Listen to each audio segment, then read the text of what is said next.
We hear buzz-words like findings, corrective action plans, internal controls, and so on, in the GRC community, but probably, the most important word of all is policy. It starts with a policy. So what is policy? It is a rule, regulation, or set of guidelines. What are examples of policy? Attendance, dress code, use of company property, and more are policies found in the company's code of conduct. Smoking policy, internet and email policy, hiring policy, harassment are other examples of company policies. So who can write a policy in Blue Shield of California? Before we answer that, let's just define each and every role dealing with policy management. Policy Change Manager coordinates the policy creation and/or retirement, ad hoc reviews, and submission of policy change requests.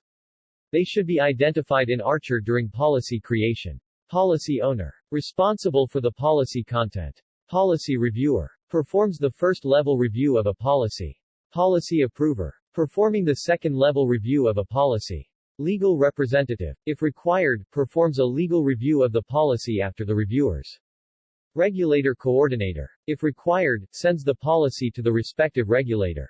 Also updates the Policy Change Manager of all regulator rejections in order to coordinate with policy owner all necessary changes prior to resubmission.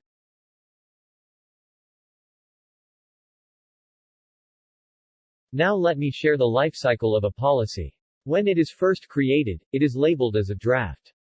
It will go through a review and approval process. Once it is approved, it becomes published. And later on, a policy can be set to retire. When creating a policy, up to 10 reviewers and up to 3 approvers can be identified. During this step, a need for legal review and/or regulator review can also be specified.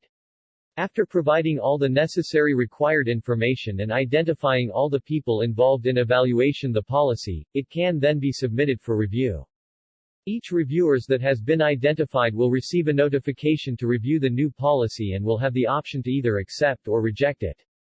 A policy that was rejected needs reason for rejection and it shall be sent back to the policy owner for revision. If all reviewers accepted the policy, it shall then be delivered to the next evaluator of the workflow. If a legal review is required, then the policy will be sent to a legal team representative and must be approved. Legal can reject and must provide reason, then send it back either to the reviewers or to the submitter. If the legal accepts it, then it will be delivered to the approvers.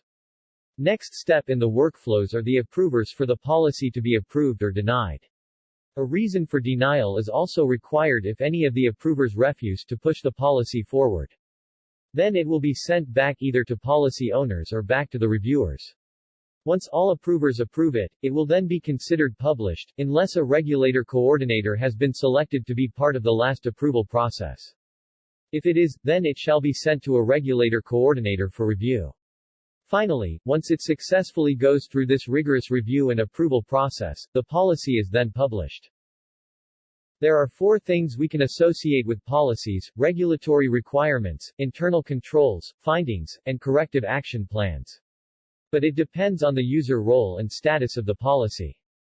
Users such as policy owner, change manager, and reviewers can all associate regulatory requirements, internal controls, findings, and also can create change requests at any stage of the life of a policy except for 2. They cannot associate regulatory requirements and internal controls if policies have already been retired. For an approver, associating regulatory requirements, findings to policies and creating new change requests are allowed at any state of the policy, including retired except for internal controls. Policy change request process is so much simpler throughout the life of a published policy. Any user can create a change request. A new change request starts as draft but changes to content owner contacted. Then a policy coordinator will review the change request. They can deny the request, accept but recommendations documented for later, or submit for formal review. At this point, the request status will change. To retire a policy, it must be requested to be retired. Reasons for retirement is required and shall go through a retirement reviewer and a retirement approver. Although policy change managers can accept the request on behalf of others, it is still recommended that the retirement process go through the assigned review and approver. If reviewer reviews and accepts the retirement, it then goes to the approver.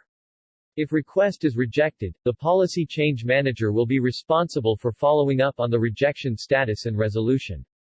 Policy remains published. If it goes to the approver and approver denies request, it goes through the same pattern as if a reviewer rejects it. If the approver accepts the retirement, the policy becomes retired and users will no longer be able to access or find the policy.